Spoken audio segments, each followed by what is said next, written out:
Something big just changed on the PGA Tour, and fans didn't see it coming. Right before the Masters tournament, the most iconic stage in golf, a decision dropped that could reshape careers, rankings, and the future of the game itself. And here's the truth.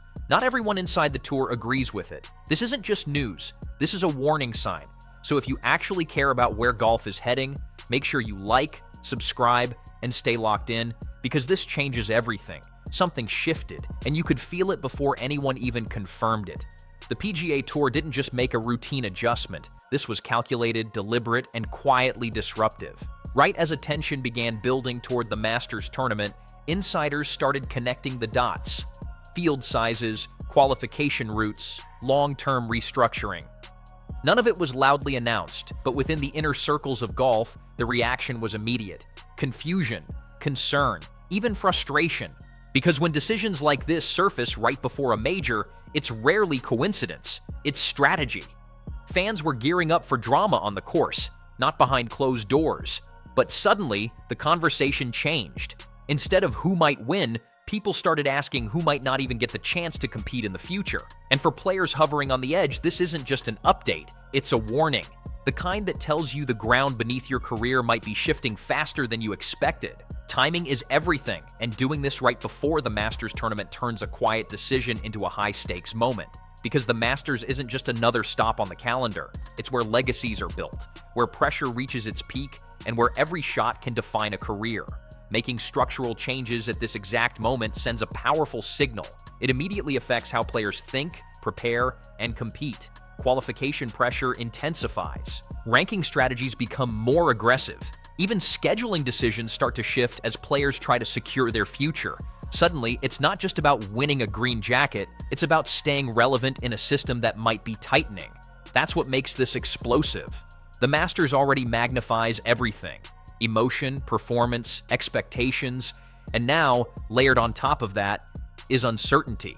Every swing carries more than just competitive weight, it carries consequence. And when pressure like that builds, it doesn't just affect the leaderboard, it changes the entire mindset of the game. Here's where the conversation stops being theoretical and becomes real.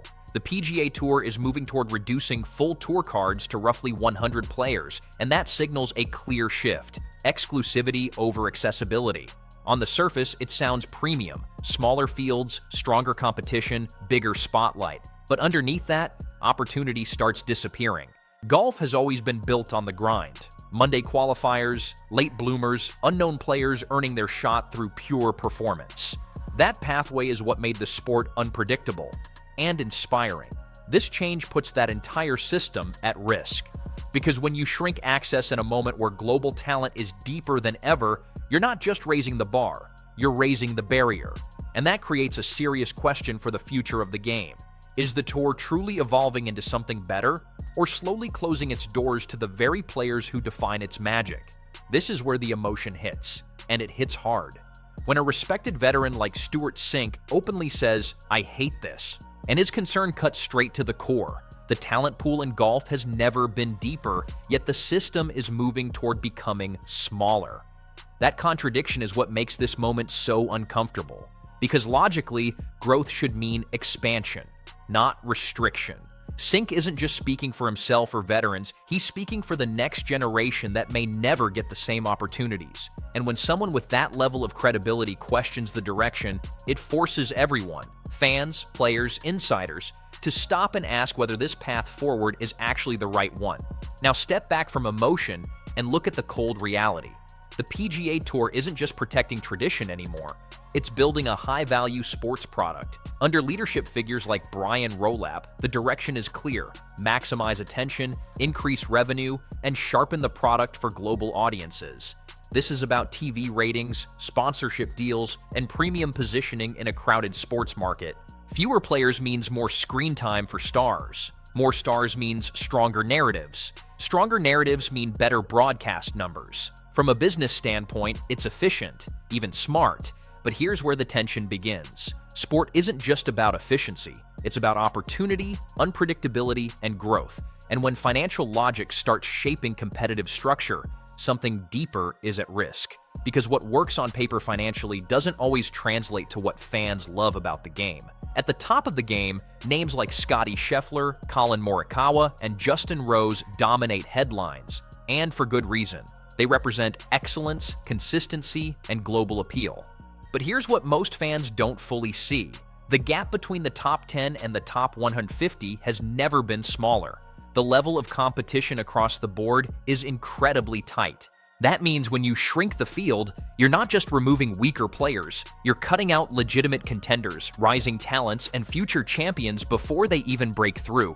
The depth of modern golf is one of its greatest strengths, and reducing access risks flattening that richness into a narrow spotlight. Because today's unknown name could be tomorrow's major winner, and if they never get the chance, the game loses something it can't replace. For young players trying to break through, this shift changes everything. If pathways tighten, pressure doesn't just increase, it explodes.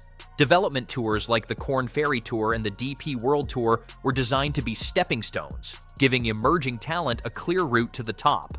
But now, those pathways risk becoming bottlenecks. Fewer available spots on the main tour means more competition, less margin for error, and fewer second chances. One bad stretch of form could mean losing access entirely. And in a sport where confidence and momentum are everything, that kind of pressure can derail careers before they even begin. The harsh reality is this: when opportunity shrinks, talent doesn't disappear, it redirects. And young players aren't going to wait around for a system that might not have room for them. If the door closes here, they'll find another one somewhere else. Controversy isn't coming, it's already here. LIV Golf has positioned itself as a persistent alternative to the PGA Tour, quietly waiting for moments of tension to capitalize. If the PGA Tour reduces full tour cards and shrinks opportunities, LIV becomes far more appealing to rising talent and even established names. The lure is simple: more money, guaranteed spots, less uncertainty. It isn't just about a rival tournament, it's a strategic lever that changes the entire ecosystem. Every move that restricts PGA Tour access inadvertently strengthens LIV Golf's hand. That leverage could shift global golf dynamics, attracting stars who might have otherwise built their careers on the PGA Tour. And as the talent pool fractures, the perception of where the best golf happens could shift, creating a ripple effect that changes sponsorships, media attention, and even fan allegiance worldwide. This moment forces a deeper question. What is the PGA Tour meant to be? Is it a merit-based battlefield where talent, grit, and perseverance define success? Or is it becoming an elite, closed league curated for spectacle and profit? The truth is, it cannot fully be both. Golf has thrived for generations because of its unpredictability. The magic of an underdog rising through qualifiers, the thrill of a late bloomer claiming victory, and the stories that capture fans' imaginations. Shrinking access and concentrating star power might heighten drama at the top, but it risks eroding the soul of the sport. If opportunities vanish for rising talent, the game loses its narrative depth and inclusivity, and once that identity is compromised, it is difficult to recover. Fans and players alike begin to question whether the sport still rewards effort and merit, or simply reinforces privilege and visibility. This isn't just a structural change, it's a pivotal turning point for professional golf. If the plan succeeds, we could see a sharper, star-driven tour where top players dominate every headline, ratings spike, and the product feels more elite than ever. But if it fails, the very pipeline that produces future champions risks collapsing, cutting off opportunities for the players who could define the next decade of golf. And the fans, who cherish the underdog stories, breakout performances, and thrilling unpredictability, will feel that loss more acutely than anyone. So now it's your moment. Do you support a smaller elite PGA Tour built for spectacle, or a wider opportunity-driven tour that nurtures talent? Drop your opinion in the comments below, hit like, and subscribe to join the community that truly understands where this game is heading.